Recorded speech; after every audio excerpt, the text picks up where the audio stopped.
Boom, boom, boom, boom, boom, ba-doom, ba-doom. Here in Flop Shop, pops and scams and everything. It's a flop world. Review a flop here, or maybe a bop here in flop world. Ooh, every day we're out there reviewing flops there too. Everyone is doing it, the flops here. Ooh, Cormac and Dora reviewing Flop Shop. Hello, welcome to Flop Shop, in which we've successfully managed to piss off the Disney Corporation and neo-Nazis. That was our base.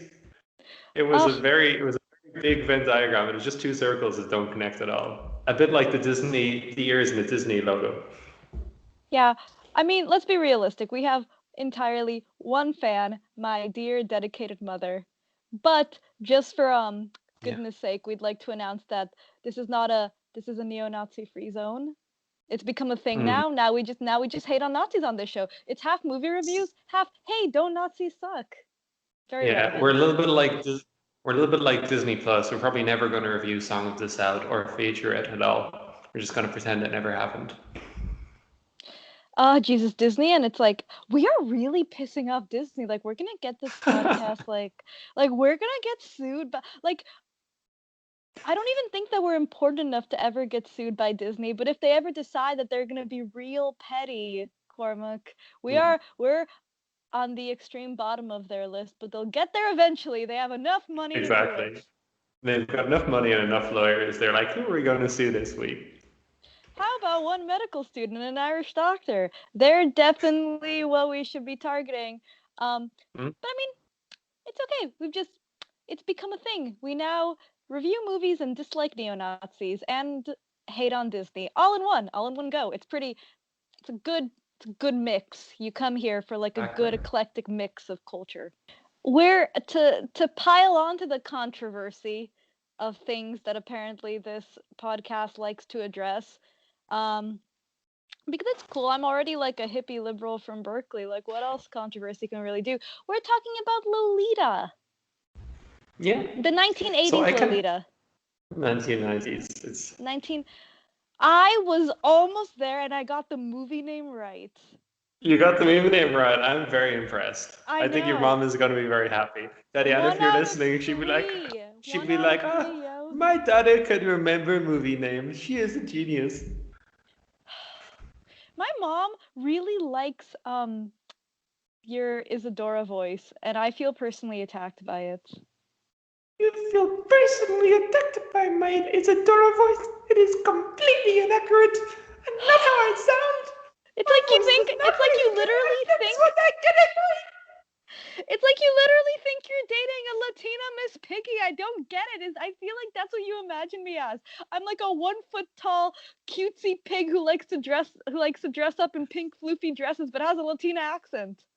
Yeah, I imagine you're Baby Yoda size, but that you look like Miss Piggy and act like her. And have a like not even like a Brazilian accent, like a generic Latina female accent. Not even Brazilian, Cormac. And yet my mom loves it somehow. It's pretty accurate. Um, so so there are some people in our audience who might never have heard of Lolita. So Lolita was a book published in 1955 originally, massively controversial at the time, and has not got any less controversial over the last 70 years. Could you tell the uninitiated listener what Lolita is about? So Lolita is basically the story of a girl who becomes the obsessed.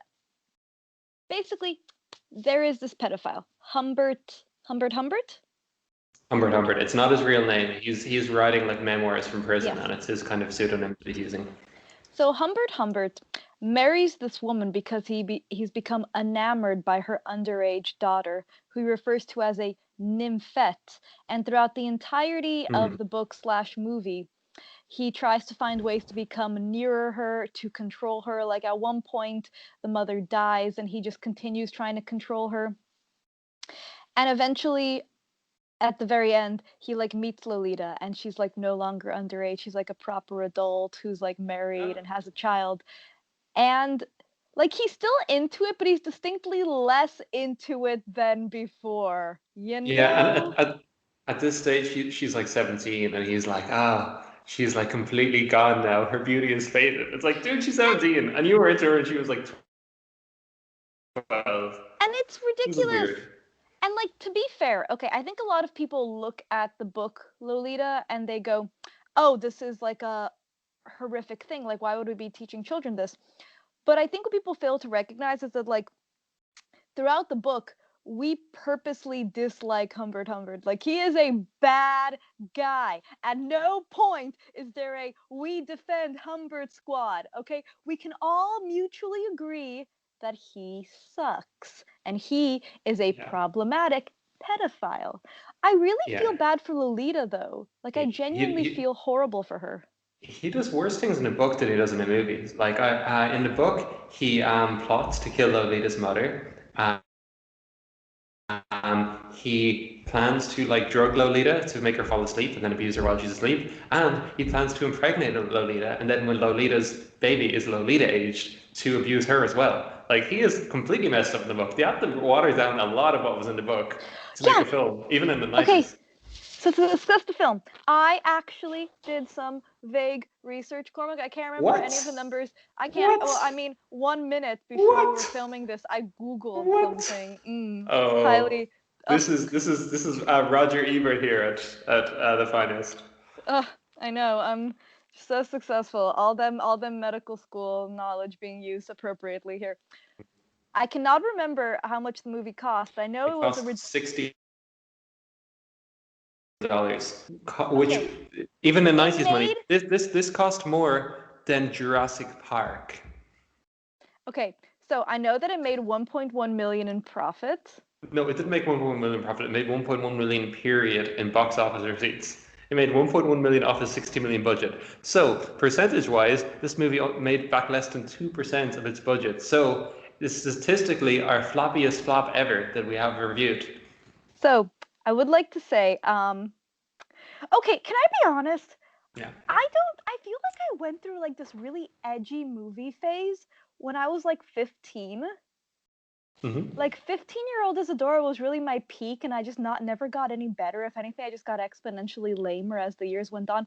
Because I went through like this thing where I just watched every single 15 years and there's still time to watch Lolita and time to watch Requiem for a Dream. Yeah, so I watched Requiem for a Dream when I was 15. I watched Lolita when I was 15. This is what happens when you just like let your child. I mean, to be fair, I have very lovely, like liberal Brazilian parents, but nonetheless, like it's not like they were to know. I just was interested in like artsy films, so I would go and watch artsy films. Then I'd be like, this is perhaps not the best choice of film for me to watch. But like, you live and you learn. My point is, I watched Lolita, I think, when I was like 16 or something. Like, I just Mm-hmm. saw it, like, it was available online, and I was looking for a movie night thing to watch while I played video games. So I Mm-hmm. went and I watched it. And I remember this so distinctly. I thought it was an indie art film. Like I was utterly convinced. If you had asked 16-year-old Isadora, Yeah. like if this was made on an indie art film budget, I would have said yes because I had never heard anyone talk about it, never seen a Mm-hmm. poster for it, had Mm. no idea it existed until I found it on some random movie website, like back in the day of the sketchy internet, you know?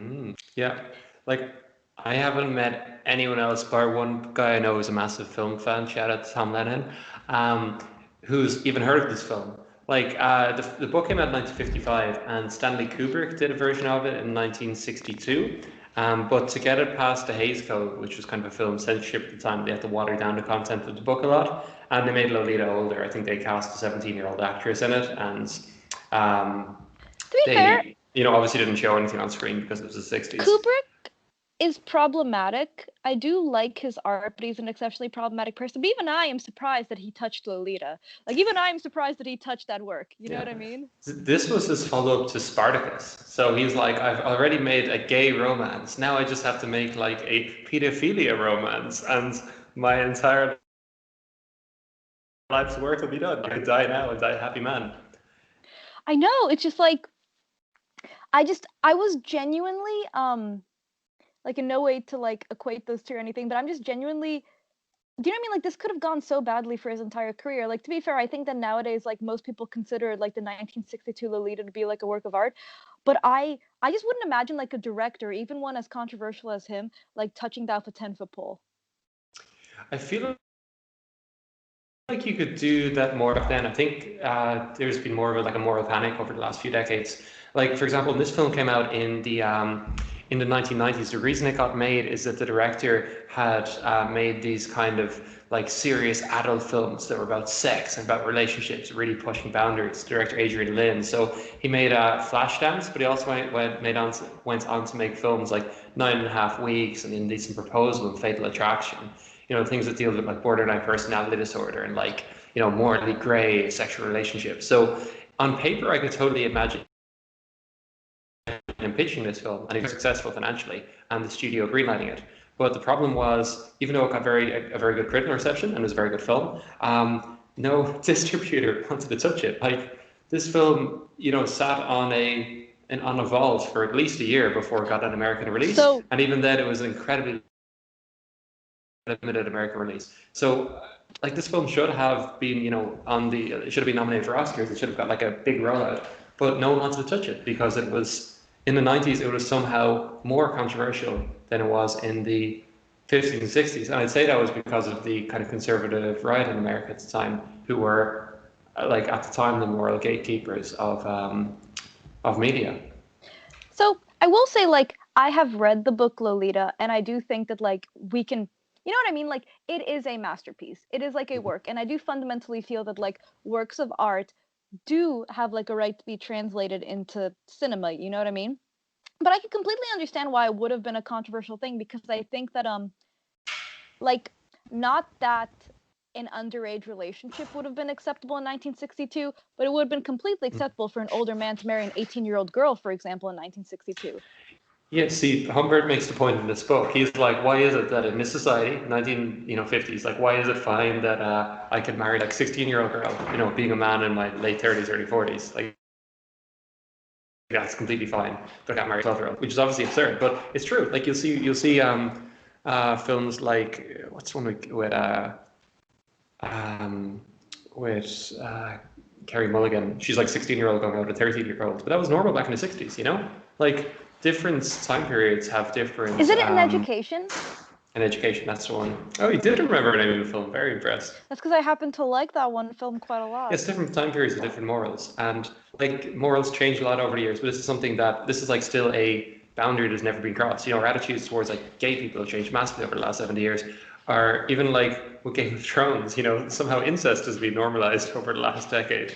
I think that we could argue Game of Thrones is still, but I can agree what you're trying to say, like that cinema's really been pushing the boundaries of a lot. But I think that one really important thing that actually you and I have talked about, particularly, oh my God, we're just bringing in everything to this podcast. You and I have talked a lot about the Bill Clinton, Monica Lewinsky scandal, and how back when it first occurred, there was this idea that it was just two consenting adults. And so like, it shouldn't actually be that big of an idea. But nowadays we recognize the age difference and the power dynamics is problematic. I think particularly since Me Too, the power dynamics are a big issue. And interestingly, the Monica Lewinsky scandal broke around the same time as this film came out. I think the big issue at the moment is like the power. Like she was a 22-year-old unpaid intern, and he was a 59-year-old most powerful man in the world. Like it was totally wrong. But in the 90s, like there was neoliberalism of sexuality as well as politics. They were like, it's fine, they're two consenting adults, they can do what they want. But like now we realize that was wrong. I can, however, think of one way. I don't think Lolita would be made today at all, even on an indie budget. But I can think of one way it can be made. If it's in France? Ironically, Lolita got a release in France a year before America, so presumably they were like, "Oh, okay, yes, look, it's just I've seen blue is the warmest color." Anyway, the way I think it could be made is: Have you ever heard of a book called Tampa? I have heard of Tampa because you offered it up to me to read because you thought you told me that it was like a reverse Lolita and that I might find it interesting to compare the two. It's a reverse Lolita. So Tampa is it's written and set in the present day. So it's about basically a female Humbert. So she is a school teacher in her 20s.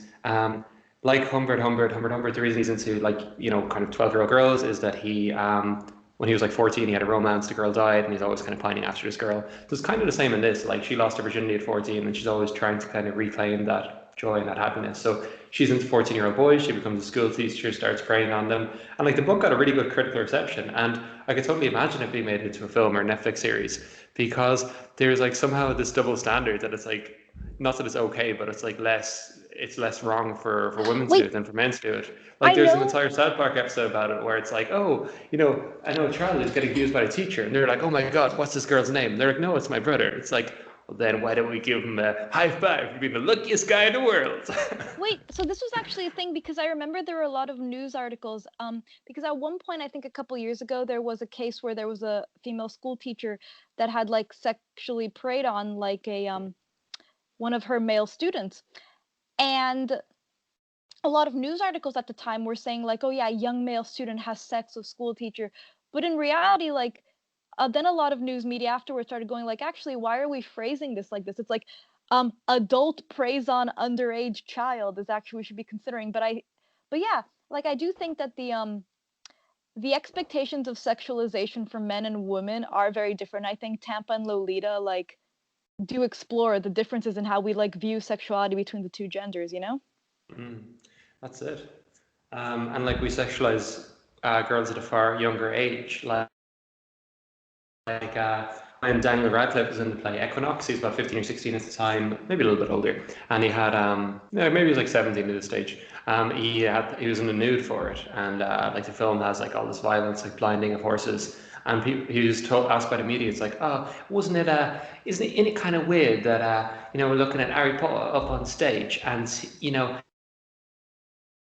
isn't it weird to like see you but you're naked, and it's like it makes you like some weird kind of sexual thing. We don't like it. And he's like, well, you had no problem sexualizing Emma Watson when she was 14 in The Prisoner of Azkaban, and it was true, completely Yeah, true. I do think that in many ways, like unfortunately in the media, and to be fair, I do think we're far more like we are far more aware of it nowadays. But Mm, like when you look at the sexes, particularly if we're looking at like the male female like paradigm, it definitely traditionally in the media, like before we recognized it or and were able to call it out, it was okay for like men to like men did sexual conquests and women were to be like conquered. Like mm, it was a tragedy if like a young girl was like assaulted. But then much like you said in that South Park episode, like when young men sometimes were assaulted at school, people were like, oh well, young man has sex with his school teacher. I'm like, this isn't the porno, sir. Like this is a yeah, child. Back away. yeah, and Sorry, I just get like very up, like yeah. defensive about this concept. And up until recently, we had this attitude where it's like, oh, if they're like of a legal age, it's okay to be instant. Like they had around the year 2000, Pepsi had like a Super Bowl advertisement with Britney Spears, and she was doing like really kind of provocative dancing, and like the joke was like all of these kind of it cut to different men watching it, and like they're completely like entranced by it and like hypnotized, and we've got like fires going on in the background and like Burger King, and they don't notice it, and then at the very end they cut to Bob Dole. And Bob Dole's time was famous both for being a Republican candidate in 1996 election, but also being the face of Viagra. He was like one of the people on Viagra ads. So it was like him watching it on TV, and then his dog barks, and he's like, "Oh, easy boy." So like the entire idea was like, it's okay for this. At this stage, I think he was like a 76-year-old man to be like, watching a 19-year-old girl. Yeah, And this was I like an ad that was approved for the Super Bowl, like the biggest advertising thing. Like had to go through, hundreds of test screenings, and presumably they were okay with it. They were like, "Oh, this is fun. It's good for our yeah. brand." Oh my God, I know that we've completely like kind of like gotten away from been discussing the concept of Lolita, but I this is something that I've been thinking actively about because I was reading a couple of like articles on it yesterday. But I Mm, really think that we need to stop thinking it is okay that if a girl is legal, that it is okay to sexualize her. If a girl mm, is 19, it does not mean it is all right for a 60-year-old man to be staring at her in a suggestive manner or like being like, ooh, damn girl. Like, no, no, yeah. there is an age limit, sir. Like, please calm down. She is a Half child compared to you. your age plus 7. I mean, I'm not gonna lie, Yeah, like, I it's a good rule overall. It's a good rule of thumb. Yeah, and I think it's true, and I think like the point of Lolita is that it shows the ridiculousness of it. Like Humbert's plan is to wait until Lolita is like 16 or 17, the minimum age for marriage, and then marry her, and then legally everything's going to be fine. But it's still morally and ethically wrong. And one of the reasons I really like this is it reminds me of there's an excellent video game that came out about 5 years ago called Wolfenstein The New Order, and at the time people were kind of tired of World War II games, so they decided to go for like an alternate history game, like The Man in High Castle, where they said, or Fatherland, what would happen if the Nazis won World War II and we're living in a Nazified world? So the game could have easily just had you shooting Nazis and be like, they're Nazis, they're bad. But what I really liked about it is it like showed you why they're bad. Like after the first mission, your character is basically has a really bad head injury and basically goes catatonic and is put into a kind of nursing facility that's looking after disabled people, and it like does like a flash cut to like 15 years later, and you're still there, and you're haven't moved in 15 years. Your like brain is gone, you're drooling, and then you start to come back. But then you see the Nazis come in and they start to kill off all the disabled people there because it's like part of like the Nazi code or ethos that people are disabled and don't have any like function for society, like any practical function. They can't build things. That they shouldn't have a right to live. And like it shows them killing them. And I thought that was really good. Like it gives you like a real kind of incentive to like show you why these people are wrong. And that's what I like about Lolita. Like Lolita could just say, oh, going out with a 12-year-old or a 14-year-old is illegal, so that's why it's wrong. But like this explores why it's wrong, like he is put in like a position of power on Lolita. He is her stepfather. She doesn't have any family. She trusts him to some extent, and she's like just kind of finding her sexuality and starting to explore it, but not really understanding it. And he completely takes advantage of her, as do other characters in the film. And the villain of the film is almost this kind of like Jeffrey Epstein character who takes like loads of teenagers, brings them to his mansion, and gets them to perform like sort of deeds for his pleasure and for the pleasure of people who come to visit. And it's like there's an idea in screenwriting. It's like a broken mirror. It's showing like all the worst. The villain shows all the worst flaws of the hero. And while this is an anti-hero, it shows like if you continued along this kind of evil path, what he'd descend to. And the problem is when he confronts the villain at the end, he says like, I hate you for like not giving me a chance at repentance. Like I realized at some stage I was on the wrong path, but by taking Lolita away, you took away my chance for me to repent, for me to kind of atone for my sins. But here's the thing. I don't think Humbert actually ever wanted to atone for his sins. I just think he wanted Lolita. Like I do fundamentally think that he's an unredeemable literary character in all facets, but the thing is, with that scene, the thing that I appreciated artistically about it is that I think that he's wrapped in his own self-delusion of being able to be a better man, because when he's committing these atrocious acts of abuse on an underage girl, he consistently like frames himself as like this person who is saving her or rescuing her. You know what I mean? He's using this language of being a savior in order to justify something that he knows is morally wrong. Oh, he definitely knows it's wrong. And like every step of the way, he knows it's wrong, and everything he's doing is for self-protection. Like when he was saying like, oh, when he's plotting the book to abuse her in his sleep, he's not doing it to be like, oh, I don't want to leave her mental scars. He's doing it with, I don't ever want her to report me to the police. Like it's completely out of self-preservation that he's making these decisions. Yeah. And he like abducts her, he takes her across state lines. I do. And like on paper, it sounds terrible, and I like the book because it gives you an insight into his mind, and the film. The book is incredible prose, and the film uses a excellent narration by like a voiceover by Jeremy Irons, who also voices the audiobook. So you do get an insight into his mind, but you also realize what he's doing is completely wrong, and you see why it's wrong. So, okay, not to completely pivot from our like great existential conversation on like the immorality of Humbert, because like I think we can both agree he sucks.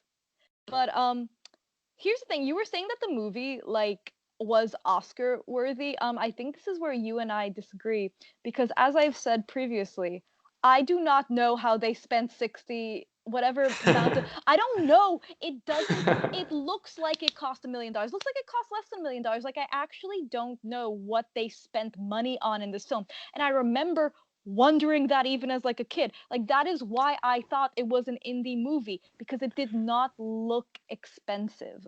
And like I'm not okay, look, good movies don't have to look expensive, but I do want like a justifiable checklist for why your budget was so goddamn high. Well, I Like think back in the 90s, it wasn't, when you're making a film, it wasn't all about your special effects budget. Like now the reason Avengers costs, $300 million is because almost every shot is special effects shot, and you need to get 2 dozen special effects houses all around the world to do it. I think the reason why it was so expensive mainly was the talent involved. Like I think Jeremy Irons, probably got like 5 or 10 million for being in the film. The director maybe got another 5 million. The producer got another 5 or 10 million, yeah, and it but adds up. Like you've seen the Unbreakable, a film scenery. that came out in 2000s, cost 75 million because they were paying Bruce Willis like 10 or 20 million to be in it. It wasn't that it was very expensive. Like the biggest action scene in it is a man almost drowning in the pool. Like I completely And understand it, but just yeah, like it's not like it's not like they were doing anything particularly expensive in it, if that makes sense. Like all the scenes are in houses or in schools. Do you get what I'm trying to say? Like I just well, feel like they yeah, no, severely overpaid. I see where you're coming from, but I mean, there's elements of the production design, like they show kind of a shanty town that Lolita's living at the end. Maybe I don't know if they possibly created that as a large set. There's different kind of stores and shops they go to, different gas stations. There's cars that are, and these are all kind of dating back to the late 1940s when the book is set. I think it's set around 1948. So they needed to get all this kind of uh, periods drama, uh, props and sets. At the stage it was 50 years old, so it wasn't like that they could. I'm sure there's some things that they could take from Hollywood Vaults, some costumes and some cars, but I'd say they had to build a lot of from scratch. I still don't understand why it took 60 million. Like, considering something like The Killer Inside Me cost like a tenth of that budget, it is a lot of money. But I think in the 90s you get away with spending that amount of money I on an think that adult is drama, why which nowadays you'd be lucky to spend a 20th of that.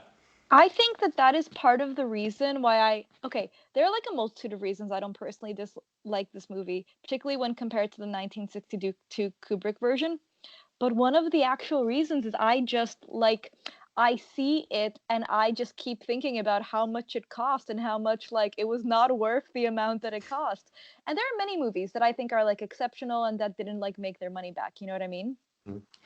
And maybe like deep down inside, maybe I'm just cheapskate. Like maybe Yeah. but I really don't like looking at a film and being like, if you let me in there, I could make this for 1/10 of the price. You know what I mean? I don't like Okay. seeing a film and knowing, Yeah.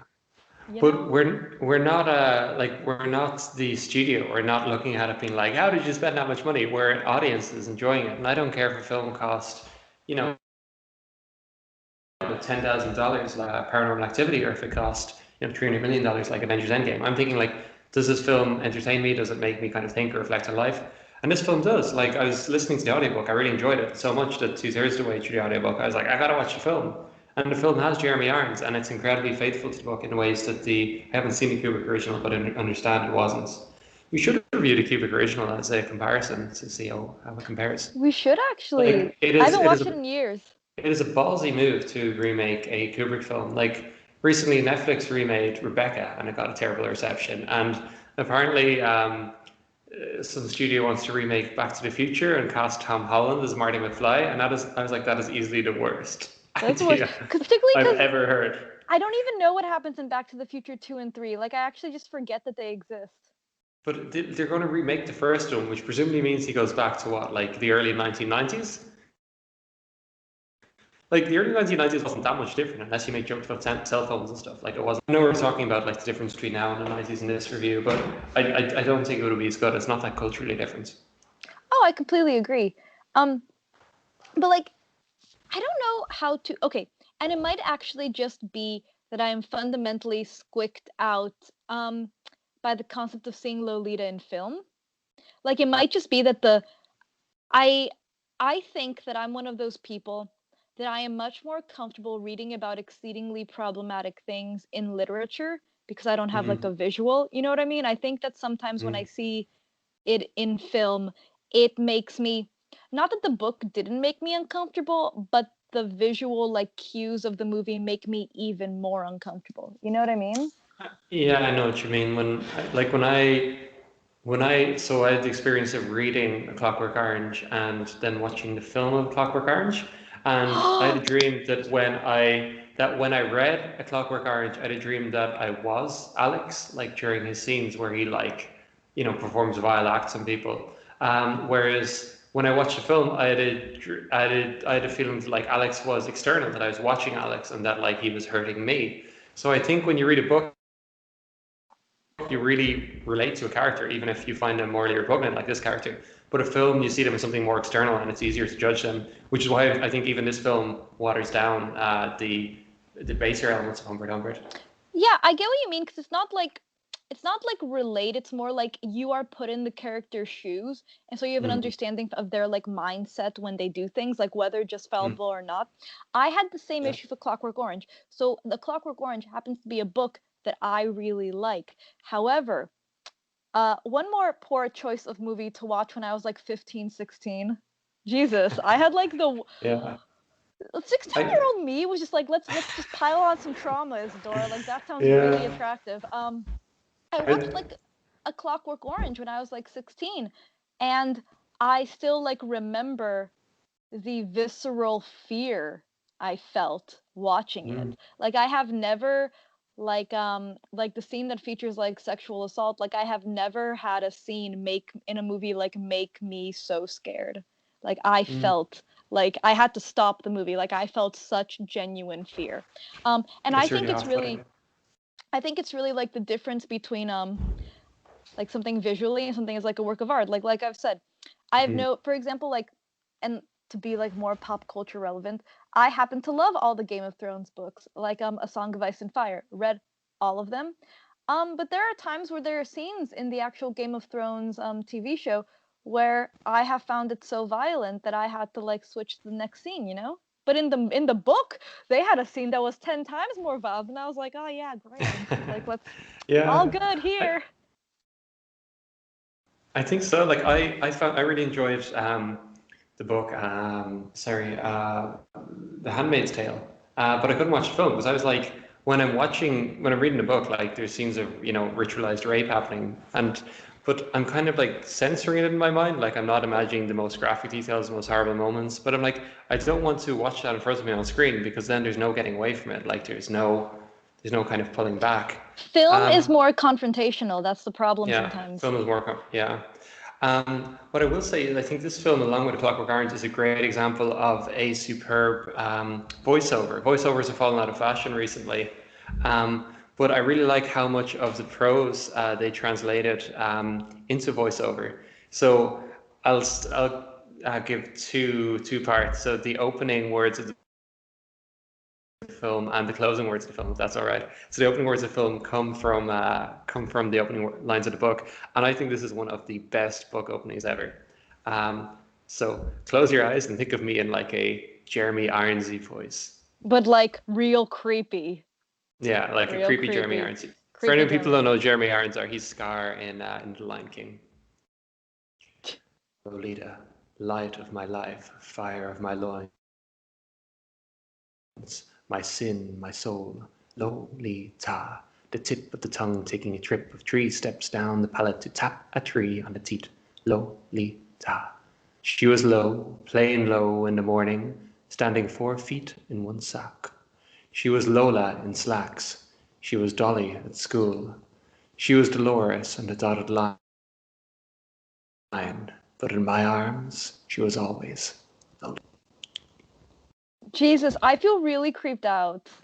Yeah, it's really powerful though. Like it shows kind of the sense of possessiveness and ownership. Like there's a scene later in the book where he's separated from Lolita and he almost like, he almost like like smashes someone's head in to find her because Yeah. again he justifies the thinking that he justifies the thinking he needs to protect Lolita, but really he's in, even if Lolita was an adult, he's in like some weird controlling relationship where Well, everything she's an that she does he object. Like controls. she's a sexualized object that he's imagined their relationship as some great romance when in reality there's like a power disparity which means that it could never be consensual, you know?